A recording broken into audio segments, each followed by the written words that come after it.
ওষুধ প্রশাসনে যত প্রকার দুর্নীতি আছে, যত প্রকার অপকর্ম আছে, সকল অপকর্মের সাথে জিএম মনির, বগুড়ার জিএম হেলাল এবং আপনার এই যে তার ভাতিজা নাজমুল হুদা অর্থাৎ এমডিপিএস সরাসরি ভাবে জড়িত।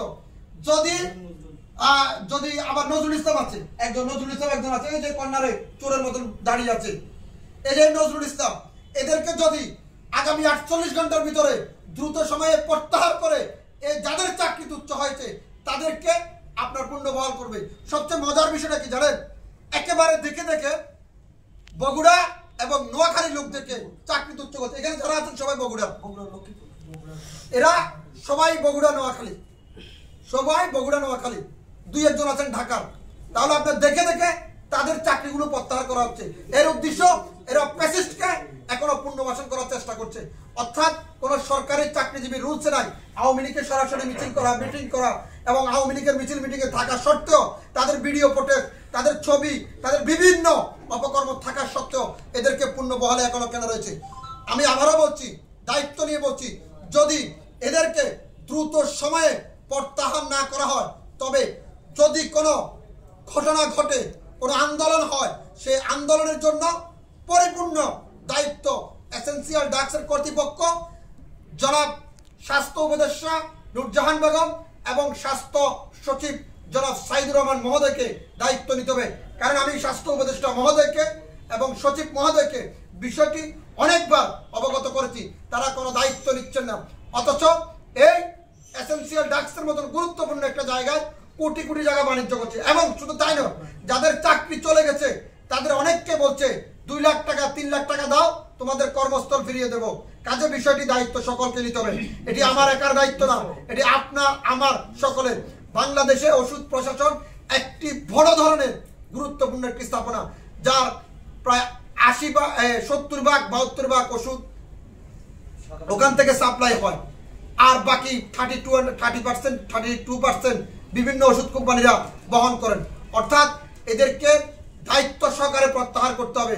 ওরা যদি বসে থাকে তাহলে বড় ধরনের বিশৃঙ্খলা সৃষ্টি হওয়ার লক্ষণ আছে। সেই লক্ষণের জন্য আমাদের সম্মানিত উপদেষ্টা মহোদয়কে বলবো, আপনি তো আপনার স্বাস্থ্য নিয়ে খুবই সচেতন আছেন। আপনি যেহেতু বিভিন্ন সময় সারা বছর দেশের বাহিরে ছিলেন, আপনি স্বাস্থ্যসম্মত একজন লোক। আপনি দায়িত্ব নেওয়ার পরে এই স্বাস্থ্যের দিকে, বিদ্যুতের দিকে আপনার মনে হয় নজর পড়ে নাই। এই স্বাস্থ্য খাতে এখনো পরিপূর্ণ দুর্নীতির সাথে আওয়ামী প্যাসিস্টের লোকরা জড়িত আছে। এই প্যাসিস্টদেরকে যতক্ষণ পর্যন্ত নিয়ন্ত্রণ করা যাবে না, ততক্ষণ পর্যন্ত দেশের স্বাস্থ্য খাতকে আপনি যতই চেষ্টা করেন উন্নতি করা যাবে না। আমি আজকে প্রমাণ সহ আপনাদেরকে দিয়েছি।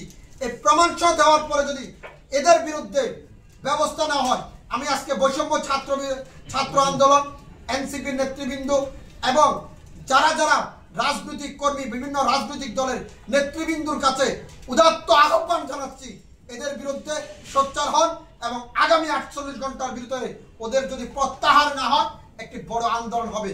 যে আন্দোলন রুকিবার সাধ্য কারণ নয়।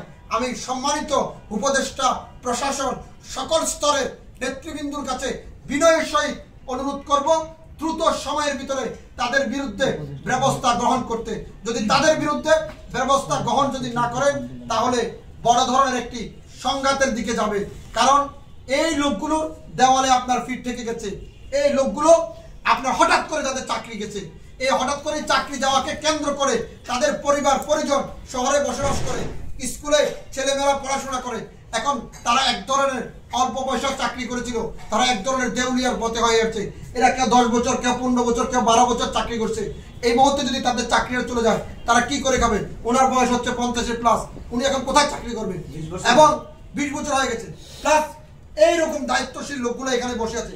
বগুড়ার জিএম হুঙ্কার দিয়ে বলেন তারেক রহমানের ফাঁসি আছে, তাতে কি হয়েছে? যদি অভিনেতা সিদ্দিকের, আমি আপনাদেরকে বলছি, অভিনেতা সিদ্দিক যদি তারেক রহমানের ফাঁসি চাওয়ার কারণে তার জেল হতে পারে, তাকে গ্রেফতার করতে পারে, তার উপর হামলা করতে পারে, তাহলে বগুড়া শহীদ প্রেসিডেন্ট জিয়াউর রহমানের এলাকা এবং তারই পুত্র আগামী প্রধানমন্ত্রী দেশরত্ন তারেক রহমান, তারুণ্যের অহংকার, তার ফাঁসির দাবিতে সুসময়ে আমাদের দুঃসময় তাদের সুসময়ে তারা দাঁড়িয়ে ফাঁসি দাবি করেছিল। আমার কাছে ভিডিও ফুটেজ আছে এবং ছবি আছে। আমার ওই একটা ফাইল আছে, ফাইলটা দেখো, ওই যে একটা লাল ফাইল আছে।